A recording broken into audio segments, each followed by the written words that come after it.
Hello, everyone. Quick heads up before we start today's episode.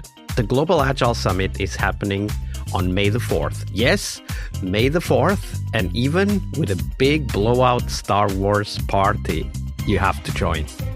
It will be online and it's, like always, free to attend. We have 4 tracks this year that I'm really excited about, and I think you will too. Stick around to the end of the episode to know what they are. If you want to check it out already now, you can check it out at bit.ly/Global Agile 26. That's the numerals 2 and 6 at the end. So one more time, that's bit.ly/Global Agile 26. All one word, all lowercase, and 2 and 6 are the numerals 2 and 6. So stick around till the end of the episode and I'll tell you what's in store. But for now, on to today's episode. Hello, everybody. Welcome to our Team Tuesday. This week we have with us Iryna Stelmakh. Hey, Iryna, welcome back. Hi there, guys. Hi, Vasco. So, Iryna, Tuesday is Team Tuesday here on the podcast, of course. But before we dive into the team story, share with us, what was the book that most inspired you in your career as a Scrum Master? Oh, I brought here 2 tips for you guys. One is about Scrum Master precisely, and another book is more about next level. Could I say shit to be online? Next level things, let's say like that. So first is about strongly influence and the work with the teams in agile approach, and this is team topology. What I like about this book is that it explains something about many companies and what that companies miss. About agile, yeah? That it is not just about team process, but it's about how organizations structure teams and responsibilities. So the point is here, great agile leadership is not only about frameworks, but it's about communication, influence, and the ability to align people around shared goals. Why it was so important for me? I had the case where I joined the team with a high level of the resistance. Why so? Because they were working on the same goal. It was a mature team with a high level of professionals in their fields, Magento and .NET developers, 15 people, I guess. But on the way to their goal, the team lost their motivation because of management changes and because of the priorities changes which were related to the business. And the team were burnt out, I would like to say like that, and with a negative attitude to the new manager. And when I joined, it was pretty hard for me to manage them and pretty hard to, to restore this collaboration inside of the team and within the whole project, because it was one of the team from the whole account. And that's why that book helped me to realize how to build a team around one goal again. So it helps me to restart this motivation and to build them. But here I will slowly shift my focus to another book, actually, to build the trust. And there is one more book, Never Split the Difference. I'm really in love with that. This is next level things. This is more about collaboration and more about communication and the influence tactics. How you could talk with your teams, with your stakeholders, yes, because the team is also like the stakeholder of your, and how you could explain them better and make the right, correct influence on their decisions. Because if you're a Scrum Master, you are not the one who could decide how to develop, right? But your real goal is to facilitate the team and to serve them. So the communication is one of the most important skills that you have to have as a Scrum Master position. So Never Split the Difference may help you with that. Absolutely. We'll put the link to those books in the show notes to make sure that everybody can easily find them. And I really like how you frame that. And of course, you talked about a team a moment ago, and we're going to talk about a team right now again. This time, we want to hear from you the story of that team that self-destructed. Sometimes these things start with little behaviors or patterns that then grow and become a problem for the team. So tell us that story, Iryna. Oh, I have a great story here, Vasco. Actually, this is one of the most painful stories for me. And I was thinking I'm okay to share it with you, but I decided to be very honest because, again, this is the experience. And the best things that we could do with the experience, integrate it for the future to make the retrospective and to share it with the others, to help the others to avoid, right? Or to make it better. So the story is here. One of the most painful lessons in my career came from a project in the healthcare domain, which is by itself complicated, right? The project focused on research data connected to cancer treatment analysis, a very serious and technically complex domain. At that time, I was responsible for multiple projects at once, I guess around 9. And I had two mentees, a Scrum Master lead, So it was pretty hard to manage. This project arrived quickly after COVID when many new contractors started appearing. And I agreed to take just on the one condition, if we would have a strong technical lead who could own the technical direction while I focus on delivery and client communication.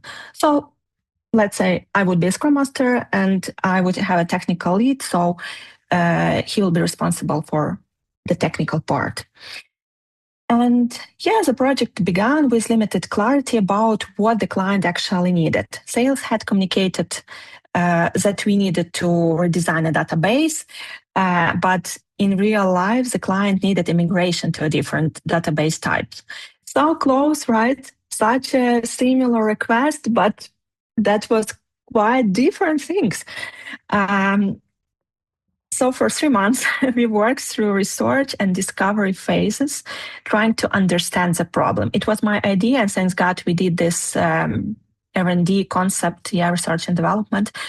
But the communication gaps was unclear questions and large barrier prevented us from identifying the real need.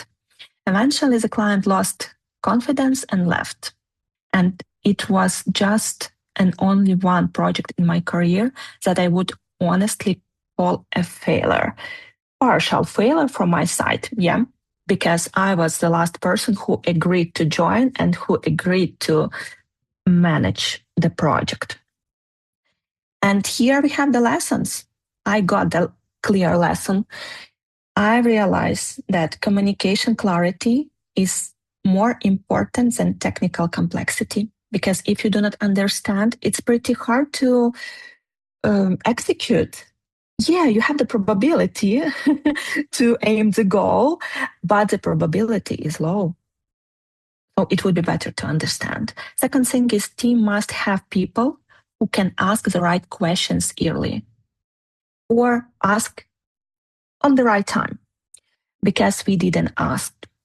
Well, why do you think that happened? That happened because we didn't know exactly what we have to execute. And we didn't ask properly. And we had the communication gap because at that time I was working with a Ukrainian outsourcing team, and we executed for United States client. So we were talking in English, and this gap between the US and Ukrainian stakeholders made this issue. I didn't know, I didn't join each meeting, each technical meeting, and that's why the technical lead, when I asked him, he was always like, yeah, that's right. Everything is right. We know perfectly what we are executing. Here we are talking about the database. We have to make the redesign. And I was like, okay. Then I came to the client and client agreed. Because we were talking with the technical lead and he knows actually. So So it yeah, was like miscommunication, but implicit. Like there was a lot of implicit assumptions that were not kind of, first of all, discovered, but then they were not explored by different yeah. people that were involved. Is that so? Is that how you see it? Yeah, exactly. We were able to explore that. We were able to stop that project from the beginning as soon as like the client was ready to move. But the right thing was to stop it and to ask at first, to clarify, to make this clarity, and then to move it.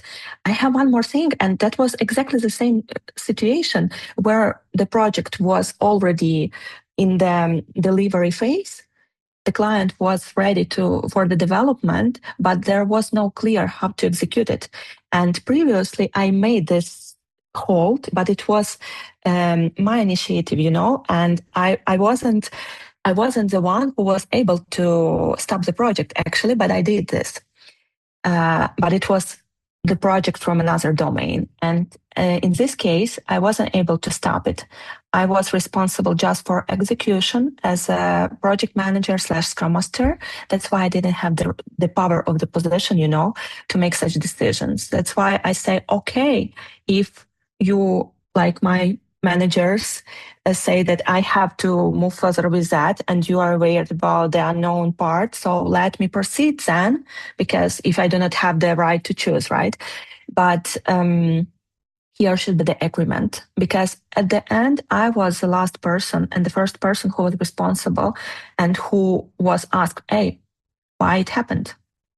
Of course. So basically you accepted the project knowing that there were gaps, but trusting your managers that everything was correctly understood and defined. But in the end, what happened was that it really proved that not everything was at least agreed in the same way or understood in the same way. Partially, yes. I wouldn't say that I know about the gap, because if I knew, it would be differently probably. I didn't know. I was taught that everything is fine and everything is clear. So you have just to manage the team and to move further, And that's why I relied on that. I made a mistake. I relied instead of checking. Yeah, absolutely. That's actually a great lesson, right? Relying instead of checking.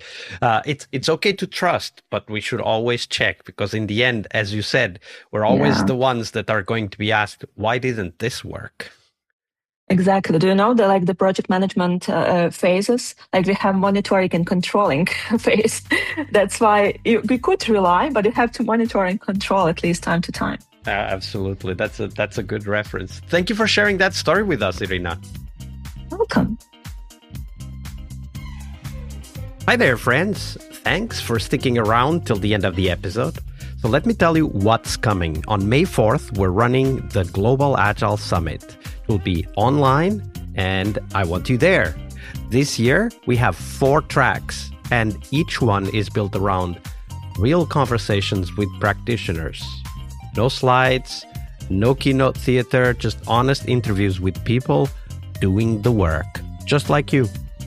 The first track is AI in organizations, where practitioners show what actually works. No hype, just AI that makes your Monday better. Happy Monday, everybody.